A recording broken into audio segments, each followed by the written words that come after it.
एक बार गायत्री महामंत्र का उच्चारण। ओम भूर्भुवः स्वः तत्सवितुर्वरेण्यं भर्गो देवस्य धीमहि धियो यो नः प्रचोदयात्। चलिए अभी हम लोग कल कहाँ तक पढ़ लिए थे? मैम भस्त्रिका शुरू करने वाले थे आज। भस्त्रिका प्राणायाम। भस्त्रिका प्राणायाम हमें स्टार्ट करना था, ठीक है। चलिए अब भस्त्रिका प्राणायाम देखते हैं। अभी तक हमने कितने कौन कौन से प्राणायाम पढ़ लिए? सूर्य भेदन, उज्जाई, शीतली, शीतकारी। ठीक है, 4 प्राणायाम हमने पढ़ लिए हैं। सूर्य भेदन, उज्जाई, शीतली और शीतकारी। 4 और प्राणायाम बाकी है, भस्त्रिका, भ्रामरी, मूर्छा और प्लावनी। ये 4 प्राणायाम आपके बाकी है। तो आज हम देखते हैं भस्त्रिका प्राणायाम, ठीक है। भस्त्रिका प्राणायाम में पहले क्या बोला गया है? ऊर्वो ऊपरी संस्थाप्य शुभे पाद तले उभे पद्मासनम भवेदेत सर्व पाप नाशनम। ठीक है, ऐसा कोई भी प्राणायाम नहीं है जिसमें कि आसन की चर्चा की गई हो, लेकिन सिर्फ भस्त्रिका प्राणायाम है जिसमें बोला गया है कि पद्मासन में बैठना है। ठीक है, भस्त्रिका प्राणायाम में स्पेशली बोला गया है कि किस में बैठना है? पद्मासन में। पद्मासन हम कैसे करते हैं? उर ऊपरी संस्थाप्य शुभे पाद तले उभे, मतलब कि जंघा के ऊपर, उर यानी कि जंघा के ऊपर हम क्या रखते हैं? पाद तल को रखते हैं, यानी कि अपने पाँव को रखते हैं। दोनों जंघा के ऊपर दोनों पाँव को रखते हैं, तो इसको हम लोग क्या बोलते हैं? पद्मासन बोलते हैं। इस आसन में बैठना है जो कि क्या है? सर्व पाप नाशनम। ये जो आसन है वो क्या करता है? सभी पाप का नाश करता है। ठीक है, अब उसके बाद सर्वप्रथम इसमें बताया जा रहा है कि भस्त्रिका प्राणायाम के पूर्व आपको क्या क्या तैयारी करनी है। पहले तो आपको पद्मासन में बैठना है और क्या करना है? सम्यक पद्मासनम, पद्मासन में बैठना है। समग्रीवो उदर सुधि, और आपका जो शरीर है वो कैसा है? ग्रीवा, आपकी जो पीठ है, ग्रीवा है, वो सब क्या होनी चाहिए? एक सीधी लाइन में होनी चाहिए। हम लोग जब इंस्ट्रक्शन देते हैं तो बोलते हैं ना, back, neck and head should be straight. तो ये आपका उसी तरह से आपका पूरा बॉडी क्या होना चाहिए? एक सम होना चाहिए, सम भाव में होना चाहिए, यानी कि सीधा होना चाहिए। ठीक है, अब उसके बाद क्या करना है? मुखम संयम्य यत्नेन प्राणम। उसके बाद क्या करना है? मुख को संयम करके, यानी कि मुख को बंद करके प्राण को आपको किससे लेना है? घ्राण से। घ्राण यानी कि नासिका से। ठीक है, नासिका से आपको क्या करना है? प्राण को अंदर करना है। ठीक है, उसके बाद नासिका से ही क्या करना है? रेचन करना है। हमें दोनों नासिका से प्राण को श्वास लेना है और पूरक करना है और रेचक करना है नासिका के द्वारा ही। मुख का इसमें प्रयोग नहीं होगा। अब यहाँ पे आगे विधि बताई गई है कैसे हमें पूरक और पूरक और रेचक कैसे करना है। यथा लगती यत कंठे, यत मतलब हृदय। ठीक है, यत मतलब क्या होता है? हृदय। कंठे यानी कि गले में। ऐसा हमें पूरक और रेचक करना है कि हमें ऐसा लगे कि आपके हृदय और कंठ में श्वास का स्पर्श हो रहा है, जो वायु का स्पर्श हो रहा है। ऐसा लगे कि हृदय, कंठ और कपाल प्रदेश में वायु का स्पर्श हो रहा है। इस तरह से आपको क्या करना है? पूरक और रेचक करना है। और क्या करना है? वेगेन पूरियेत चापी। वेगेन यानी कि जल्दी जल्दी, वेग पूर्वक, फास्टली आपको क्या करना है? पूरक करना है। यत पद मावधि मारुता, कहाँ तक पूरक करना है? हृदय तक, हृदय कमल तक आपको पूरक करना है। उसके बाद क्या है? पुनर्विरेचये त्वद, उसी तरह से आपको क्या करना है? सेम विधि से, ऐसा महसूस होता हुआ कि हृदय और कपाल प्रदेश में आपका श्वास टच हो रहा है, स्पर्श हो रहा है, उसी तरह से आपको क्या करना है? रेचक करना है।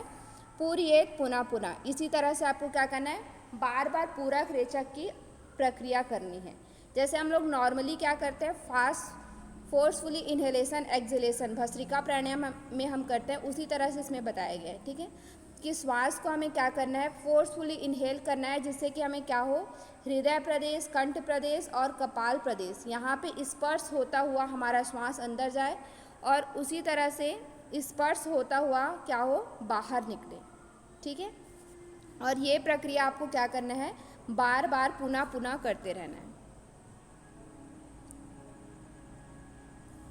और इसको डिफाइन किया है जैसे कि क्या होता है, यथेव लोह कारेण भस्र वेगेन चालियत, जिस तरह लोहार क्या करता है, अपनी जो धोकनी होती उसे वेग पूर्वक यानी कि जल्दी जल्दी उसको क्या करता है, चलाता है, उसी तरह से आपको क्या करना है, तथेव मतलब उसी तरह से स्वशरीरस्थ चालियत पवनम दिया, उसी तरह से अपने शरीर का जो पवन है, वायु है, प्राण है, उसे हमें क्या करना है, उसी तरह से धोकनी के समान क्या करना है, हमें चालन करना है, पूरक और रेचक करना है। ठीक है, इसी तरह से इस विधि हमने और किसकी पढ़ी थी, लौह कारेण भस्त्रा वाली, कपालभाति। कपालभाति की। ठीक है, अब हम लोग देखते हैं इसके आगे बताया जाएगा, सेम प्रोसीजर आपका क्या है, कपालभाति और भस्त्रिका का क्या है, सेम प्रोसीजर है।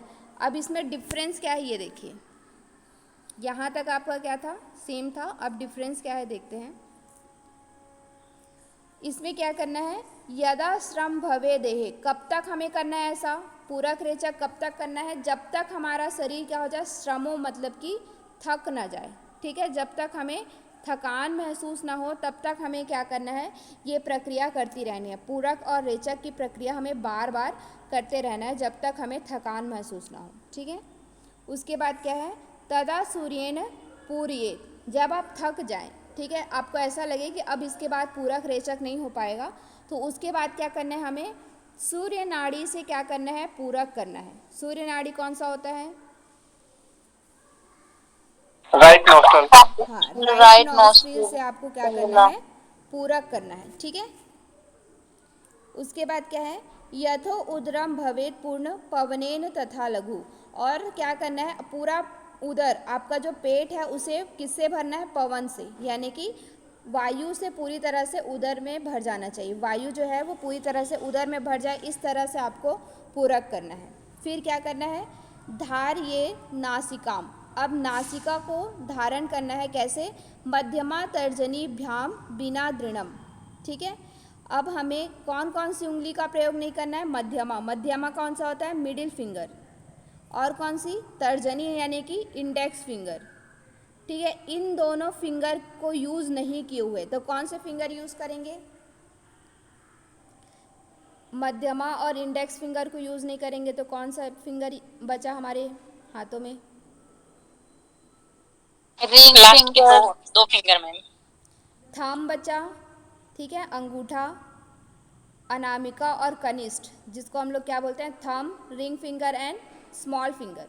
ठीक है, ये तीन फिंगर, जैसे आप लोग प्रणव मुद्रा बनाते हैं प्राणायाम करने के लिए, उसी तरह से मुद्रा बना के आपको कहाँ पकड़ना है, नासिका को बंद करना है। ठीक है, एक नासिका को आपको अनामिका और स्मॉल फिंगर से, दूसरी नासिका को थंब से बंद करके आपको क्या करना है, दृढ़ता पूर्वक कुंभक लगाना है। ठीक है, कृत्वा रेच येद ईडिया, फिर किससे करना है, रेचन किससे करना है, ईड़ा नाड़ी से। ईड़ा नाड़ी मतलब कौन सा नॉस्ट्रिल, लेफ्ट। Left nostril. ठीक है, समझ में आया, ये कौन सा प्राणायाम हुआ, पूरक हम करेंगे दक्षिण नाड़ी से यानी कि राइट नॉस्ट्रिल से, फिर कुंभक करेंगे और फिर ईड़ा नाड़ी से रेचक करेंगे। ये कौन सा प्राणायाम हुआ आपका, सूर्य भेदन। सूर्य भेदन। ठीक है, समझ में आ गया, सूर्य भेदन। जब हमारा भस्त्रिका प्राणायाम करते करते आप थक जाते हैं, उसके बाद एक बार आपको क्या करना है, सूर्य भेदन प्राणायाम करना है और वहीं पे क्या लगाना है, कुंभक लगाना है। यही डिफरेंस है आपके कपालभाति और भस्त्रिका प्राणायाम में। कपालभाति में हम थकने के बाद सूर्य भेदन प्राणायाम नहीं करते हैं, लेकिन भस्त्रिका प्राणायाम में थकने के बाद हम क्या करते हैं, सूर्य भेदन प्राणायाम का अभ्यास करते हैं, जहाँ पे हम क्या लगाते हैं, कुंभक लगाते हैं। क्लियर हुआ,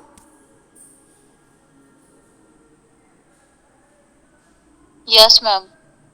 दोनों में डिफरेंस याद रखिएगा, नहीं तो दोनों का है वही सेम। अब उसके बाद इसके बेनिफिट देखते हैं, क्या क्या बेनिफिट है। वात पित्त श्लेष्माहर, ये क्या करता है? वात पित्त और कफ त्रिदोष का क्या करता है? ये नाश करता है। ठीक है, ये कौन कितने दोषों का नाश करता है? त्रिदोष का। अब चलिए बताइए, वात दोष का नाश कौन करता है? पित्त दोष का नाश कौन करता है? और कफ दोष का नाश कौन करता है? कौन कौन से प्राणायाम हैं? सिर्फ वात, सिर्फ पित्त और सिर्फ कफ।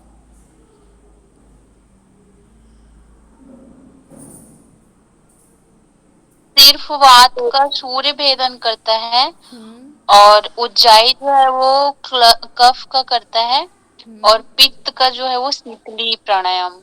शीतली प्राणायाम। ठीक है, ये याद रखिएगा, ये क्वेश्चन आपका आता है।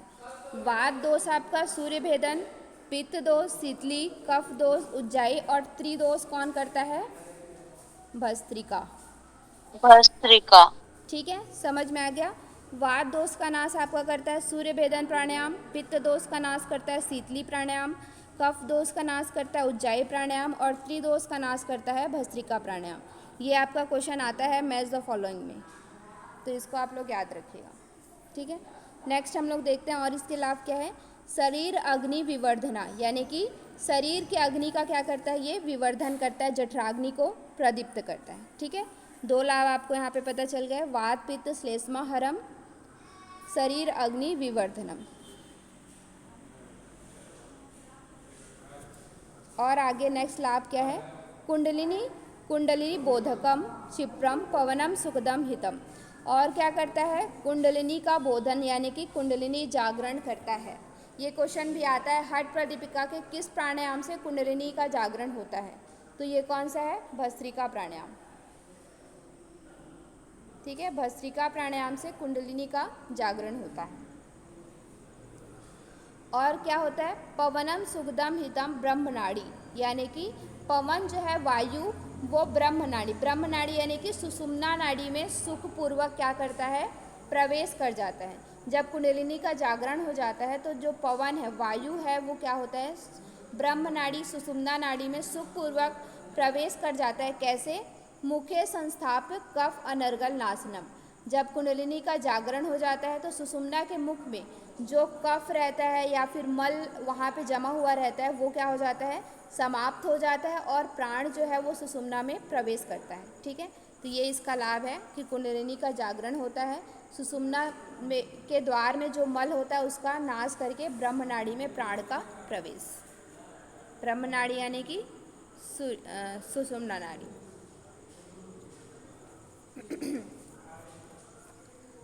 और क्या है? सम्यक गात्र समुद्भूत ग्रंथि त्रय विभेदकम।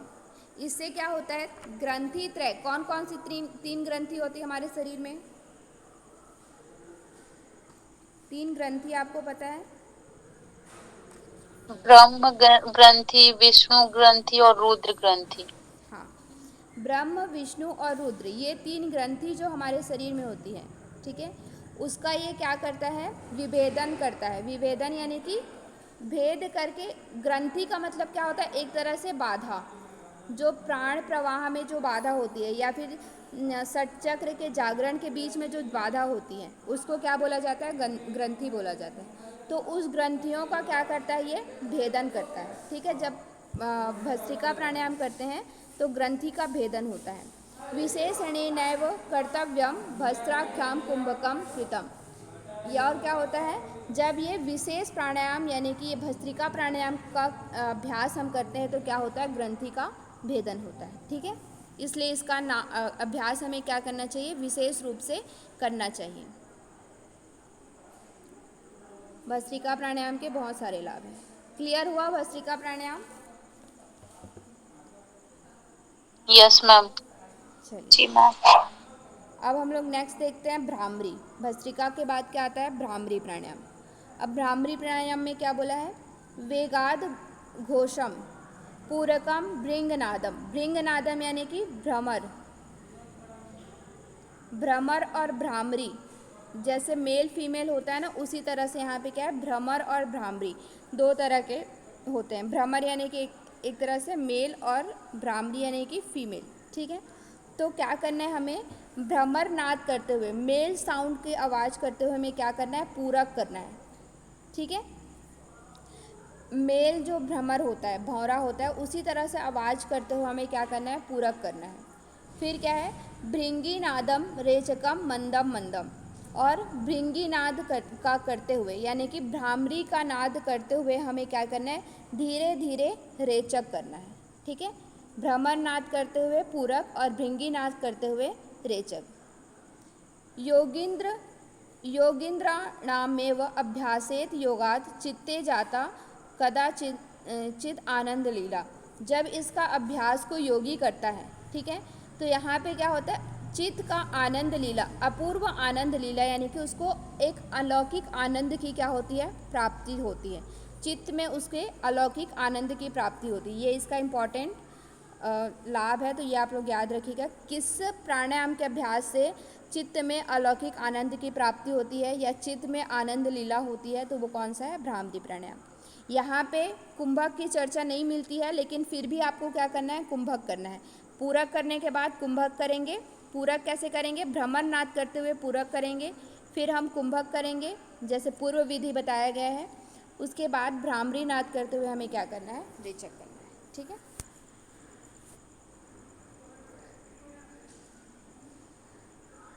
बस उसका लाभ एक है इम्पॉर्टेंट कि चित्त में अपूर्व आनंद की प्राप्ति होती है, एक आनंद लीला प्राप्त होती है। नेक्स्ट है आपका मूर्छा प्राणायाम। मूर्छा प्राणायाम क्या होता है, पूरकांते गाढ़तरम बद्ध्वा जालंधरम सैने। पूरक के अंत में, ठीक है, पूरक कैसे करना है यहाँ पे नहीं बताया कि पूरक हमें दोनों नाक से करना है, क्या करना है ये नहीं बताया, बस आपको क्या करना है, पूरक करना है, इस तरह से बताएं। पूरक के अंत में आपको क्या करना है, जालंधर बंध लगाना है, गाढ़तरम। गाढ़तरम यानी कि बहुत अच्छी तरह से दृढ़ता पूर्वक आपको क्या करना है, जालंधर बंध लगाना है। उसके बाद क्या करना है, रेच येन मूर्छा नाख्ये मनोमूर्छा संप्रदा। और जब तक आपके मूर्छा की स्थिति ना आ जाए, मूर्छा मतलब कि एक तरह से फेंटिंग वाला जो स्थिति आती है, जब तक हमें धारण करना है, जब तक हमें मूर्छा की अनुभूति ना हो जाए। जैसे कि कुंभक किए जब आपको लगे कि फेंटिंग वाली स्थिति आ रही, मूर्छा की स्थिति आ रही, तब तक आपको क्या करना है, वायु को धारण करना है। और इसी को हम क्या कहते हैं, ये जो प्राणायाम है वो मनोमूर्छा को देने वाला है। ठीक है, मनोमूर्छा भी एक तरह से क्या है, आपका समाधि का ही, जब हम देखें तो ये क्या है, मन की मूर्छा, यानी कि मन पूरी तरह से इसमें क्या हो जाता है, मूर्छित हो जाता है। मन की मूर्छित हो जाना को क्या कहेंगे, जब आपका मन मूर्छित हो जाता है, यानी कि मन क्या है, मन ही हमारा क्या है, चंचल है। ठीक है, मन ही हमारा क्या होता रहता है, बाहरी दुनिया में घूमता रहता है। जब मन मूर्छा हो जाता है, यानी कि मन शांत हो जाता है, तो हम क्या हो जाते हैं, एक अपने आप में स्थिर हो जाते हैं, चित्त हमारा स्थिर हो जाता है। तो इसी को क्या कहा गया है, यहाँ पे मनोमूर्छा की स्थिति कहा गया है, जिसे जो क्या है, सुखप्रद है। ठीक है,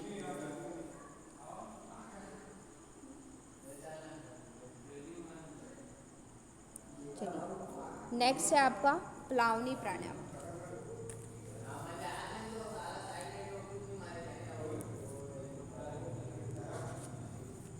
प्लावनी प्राणायाम किसे कहते हैं, अंतः प्रवर्तितो उदार, ठीक है, मारुत पूरितो उदर। कैसे करना है हमें, अंतः प्रवर्तितो उदार मारुत पूरितो उदर, मतलब कि आपका उदर जो है वो पूरी तरह से क्या होना चाहिए, मारुत से भरा होना चाहिए, भर जाना चाहिए। इस तरह से आपको क्या करना है, पूरक करना है। ठीक है, पर्याप्त मात्रा में आपको क्या करना है, पेट में वायु को भर लेना है। तो इसको हम लोग क्या कहते हैं। फिर उसके बाद क्या है, पस्य गाधे अपि सुखात प्लवे पत्र पत्रम। इससे क्या होता है, जब आप इस तरह से आप कर लेते हैं, भर लेते हैं अपने वायु को पेट में, तो इससे क्या हो जाता है, जैसे कमल का जो पत्ता होता है, पद्म पत्रम, कमल का जो पत्ता होता है वो पानी में रहते हुए भी कैसा होता है, तैरता रहता है, ऊपर रहता है। उसी तरह से जो योगी है उसके अंदर भी ये क्षमता आ जाती है कि वो क्या हो जाता है, पानी में तैरने की क्षमता, मतलब कि पानी में ऊपर हो जाने की, सुखपूर्वक ऊपर हो जाने की उसमें क्या हो जाती है, क्षमता आ जाती है। ये सब दो प्राणायाम है, जो मूर्छा है और प्लावनी है।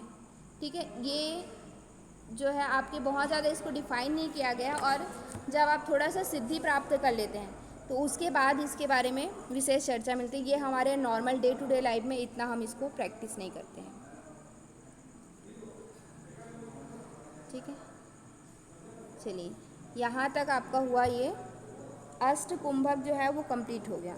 अब इसके बाद बताया गया कि सहित कुंभक, केवल कुंभक क्या है, प्राणायाम के कितने प्रकार हैं, ये सारी चीज़ों के बारे में थोड़ा सा यहाँ पे चर्चा मिलता है। ठीक है, अब क्या बताया गया, प्राणायाम त्रिधा प्रोक्ता रेचक पूरक कुंभक है। प्राणायाम के कितने अवयव होते हैं, 3 अवयव होते हैं। ठीक है, अवयव यानी कि 3 तरह के उसके क्या होते हैं, अंग होते हैं। कौन कौन से, रेचक करते हैं हम, पूरक करते हैं और कुंभक करते हैं। ये तीनों मिला करके हमारा क्या बनता है, प्राणायाम बनता है। ठीक है, तो इस जो प्राणायाम को जिसमें हम रेचक, पूरक और कुंभक करते हैं उसको हम क्या कहते हैं, सहित प्राणायाम कहते हैं, सहित कुंभक कहते हैं। ठीक है, जिसमें हम रेचक करते हैं, पूरक करते हैं, कुंभक करते हैं, उसे हम क्या कहते हैं, सहित कुंभक कहते हैं। और उस दूसरा क्या होता है, केवल शेति कुंभको द्विविधो मता, और एक क्या होता है, केवल कुंभक। ठीक है, 2 तरह के प्राणायाम होते हैं हमारे, एक सहित कुंभक जिसके अंदर हमें अभी जो अष्ट कुंभक पढ़े वो आपके किसके अंदर आता है, सहित कुंभक के अंतर्गत आता है। दूसरा आपका क्या है, केवल कुंभक। ये 2 तरह के हमारे प्राणायाम होते हैं, कुंभक होते हैं। ठीक है, यावत केवल सिद्धि स्यात् सहित तावत अभ्यसेत। जब तक आपकी केवल कुंभक की सिद्धि ना हो जाए तब तक हमें किसका अभ्यास करते रहना चाहिए, सहित कुंभक का अभ्यास करते रहना चाहिए। जब तक केवल कुंभक की सिद्धि ना हो जाए तब तक हमें सहित कुंभक यानी कि रेचक, पूरक और कुंभक, इन तीनों का अभ्यास करते रहना चाहिए। ठीक है, अब देखते हैं सहित कुंभक क्या है। सहित में वही होता है, रेचका पूरका कार्य स व सहित कुंभका। सहित कुंभक के अंदर हम क्या करते हैं, कुंभक किसके साथ करते हैं, रेचक और पूरक के साथ। ये तीनों क्रिया करते हैं, रेचक, पूरक और कुंभक। इसको हम क्या कहते हैं, सहित कुंभक कहते हैं। नेक्स्ट अब देखते हैं केवल कुंभक। केवल कुंभक क्या होता है, रेचकम पूरकम मुक्त्वा सुखम यावत वायु धारणम।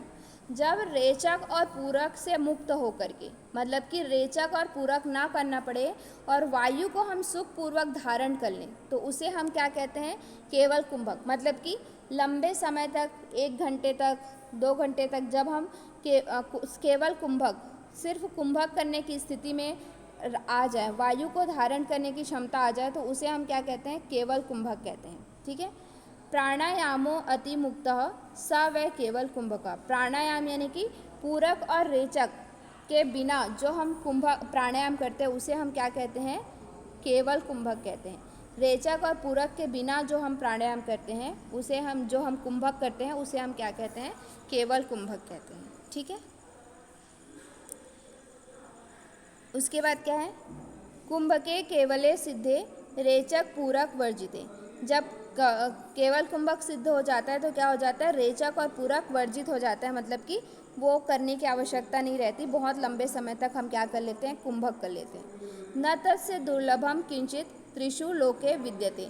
जब केवल कुंभक की स्थिति आपके अंदर आ जाती है, जब केवल कुंभक करने की क्षमता आ जाती है, तो इस त्रिलोक में, त्रिषु लोके यानी कि इन तीनों लोक में उस योगी के लिए कुछ भी दुर्लभ नहीं होता है। ठीक है, उसके लिए क्या हो जाता है, सब चीज़ सुलभ हो जाता है। ये 3 लोक में जितने भी चीज़ें हैं, जो भी करने योग्य चीज़ें हैं, वो सब उसके लिए क्या हो जाता है, सुलभ हो जाता है। ठीक है, ये इसका लाभ है कि तीनों लोकों में कुछ भी चीज़ दुर्लभ नहीं होता। ये कौन सा है, केवल कुंभक की कारण। फिर आपका क्या है, शक्ता केवल कुंभेन यथेष्ट वायु धारणम। जब केवल कुंभक की स्थिति होती है, जब हम केवल कुंभक को प्राप्त कर लेते हैं तो क्या होता है, यथेष्ट वायु। यथेष्ट वायु का मतलब क्या है, इच्छा अनुसार वायु धारण करने की क्षमता। यानी कि आपको, अगर आप 1 घंटे तक वायु धारण करना चाहते हैं तो 1 घंटे तक कर सकते हैं, 2 घंटे, मतलब आपके अनुसार जब तक आप चाहें तब तक वायु को क्या कर सकते हैं, धारण कर सकते हैं। यही क्या होता है, राजयोग पदम चापी लभ्यते नात्र संशया। ये इससे क्या हो जाता है, राजयोग पद की प्राप्ति हो जाती है। जब आप केवल कुंभक में यथेष्ट वायु को धारण करने की क्षमता प्राप्त कर लेते हैं तो राजयोग पद की प्राप्ति हो जाती है, इसमें कोई संशय नहीं है। राजयोग पद आपको प्राप्त हो जाता है, इसमें कोई भी संदेह नहीं है, संशय नहीं है। नेक्स्ट आपका है कुंभकात कुंडलिनी बोध। इसके बाद क्या हो जाता है, कुंडलिनी बोध यानी कि कुंडलिनी का जागरण। कुंडलिनी बोधते भवेत अनर्गल सुषुम्ना च हठ सिद्धि जायते। अनर्गल यानी कि जो भी सुषुम्ना में मल होता है, जो भी सुषुम्ना में कफ या मल जमा होता है वो सब क्या हो जाता है, समाप्त हो जाता है और हठ सिद्धि प्राप्त हो जाती है। ठीक है, जो जब केवल कुंभक की स्थिति हो जाती है तो कुंडलिनी बोध हो जाता है, यानी कि कुंडलिनी का जागरण हो जाता है। और कुंडलिनी जागरण हो जाता है तो क्या हो जाता है, सुषुम्ना में जो मल होता है वो समाप्त हो जाता है और हठ सिद्धि प्राप्त होती है। हठ सिद्धि यानी कि शरीर की सिद्धि। हठ सिद्धि हम लास्ट में देखेंगे क्या क्या होता है हठ सिद्धि। अब यहाँ पे फिर से वही बताया गया है, हठम बिना राजयोगो राजयोगम बिना हठा। मतलब कि हठ योग के बिना हम राजयोग को प्राप्त नहीं कर सकते और राजयोग के बिना हठ योग को। ठीक है, मतलब राजयोग के बिना हठ योग का मतलब क्या है, अगर राजयोग के बिना आप हठ योग का अभ्यास कर रहे हैं तो उसका कोई मतलब नहीं है। राजयोग की प्राप्ति के उद्देश्य से ही हमें क्या करना चाहिए, हठ योग को अभ्यास करना चाहिए। ठीक है, न सिद्ध्यति ततो युग्म निष्पत्ति समभ्यसेत। इन दोनों के निष्पत्ति मतलब निष्पत्ति अवस्था की प्राप्ति अर्थात राजयोग की प्राप्ति के लिए हमें क्या है, दोनों को युग्म, दोनों युग्म यानी कि दोनों का ही अभ्यास करना आवश्यक है, राजयोग का भी और हठ योग का भी। ठीक है,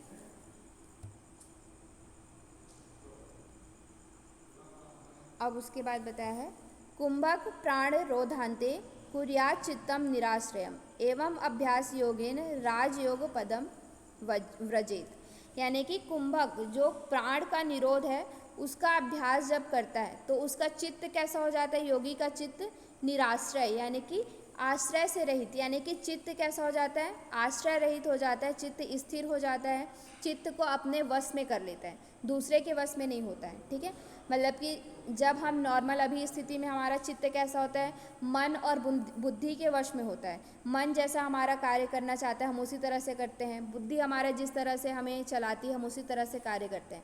हमारा जो चित्त होता है वो किसके आश्रय में होता है, मन और बुद्धि के आश्रय में होता है। लेकिन जब आप कुंभक प्राण संरोध का अभ्यास कर लेते हैं, प्राणायाम को सिद्ध कर लेते हैं तो आपका चित्त कैसा हो जाता है, आश्रय रहित हो जाता है, निराश्रय हो जाता है। और इस अभ्यास से क्या हो जाता है, राजयोग पद व्रजेत यानी कि राजयोग की प्राप्ति होती है। ठीक है, लास्ट आपका श्लोक है इस चैप्टर का, लास्ट है वपु कृशत्वम वदने प्रसन्नता। ये आपका क्या है, हठ सिद्धि,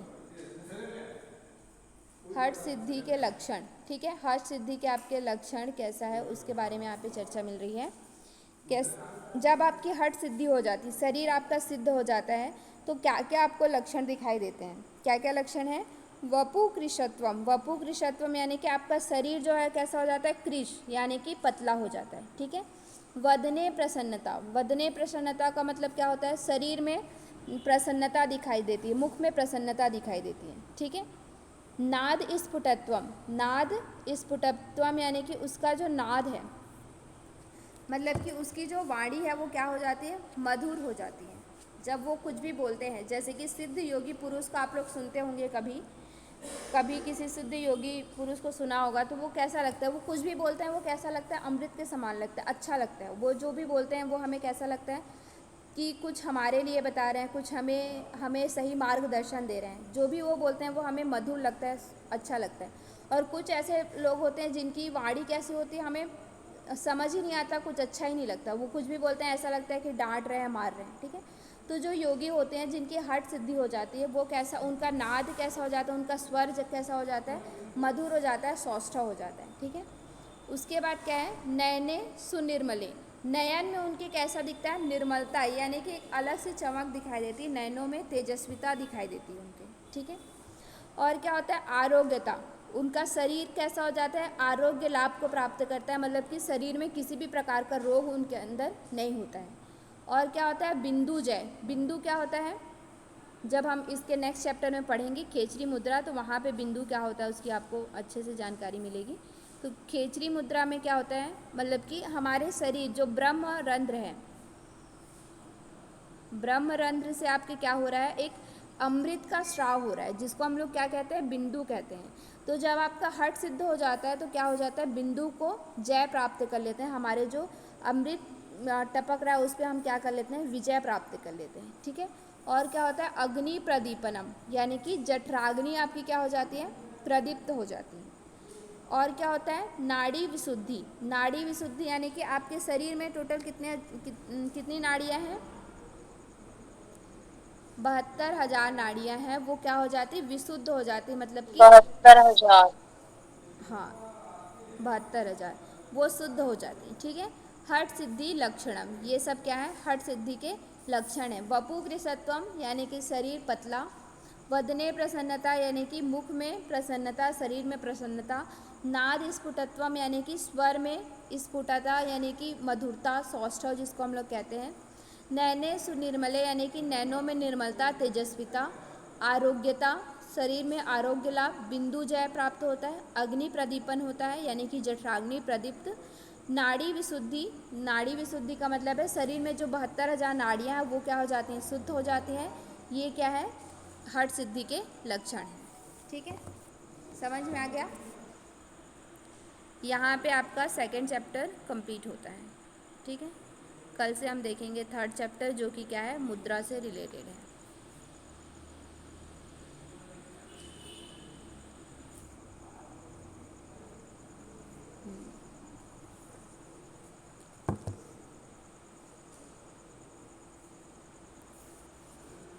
आज की क्लास समझ में आई आप लोग को? Richa ji, Tikam, ji Anshika, ma'am. Yes ma'am. Rashmi, Nivedita, और कौन कौन है, सुषमा जी, सारिका एंड देवेंद्र। चलिए, नोट्स बना रहे हैं आप लोग? Yes ma'am. जी मैम। चलिए, नोट्स तो बनाइए अपने खुद के और अच्छे से पढ़ते रहिए। जैसे ही हमारा हठ प्रदीपिका कंप्लीट होगा उसके बाद हम प्रीवियस ईयर क्वेश्चन जो भी हैं वो हम देखेंगे, कैसे कैसे क्वेश्चन आते हैं, कहाँ से आते हैं, किस तरह से आपको तैयारी करनी है, ताकि आप लोगों को ये भी साथ ही साथ पता चलते जाए कि आपको कहाँ से कैसे पढ़ना है। ठीक है, सिर्फ पढ़ने से नहीं, आप लोग खुद भी प्रीवियस ईयर क्वेश्चन अगर आपके पास हैं तो वो भी देखा कीजिए कि कैसे क्वेश्चन आता है। ठीक है, और हम जब ये कंप्लीट होगा, लगभग यही 7-8 दिन और लगेंगे इसमें, उसके बाद हठ प्रदीपिका कंप्लीट हो जाएगा, फिर उसके बाद हम देखेंगे। ठीक है, फिर घेरण संहिता, घेरण संहिता में भी समय लगेगा, वही 10-15 दिन का, 15 दिन का समय। उसके बाद बाकी टेक्स्ट में आपका 3-4 दिन का समय लगेगा।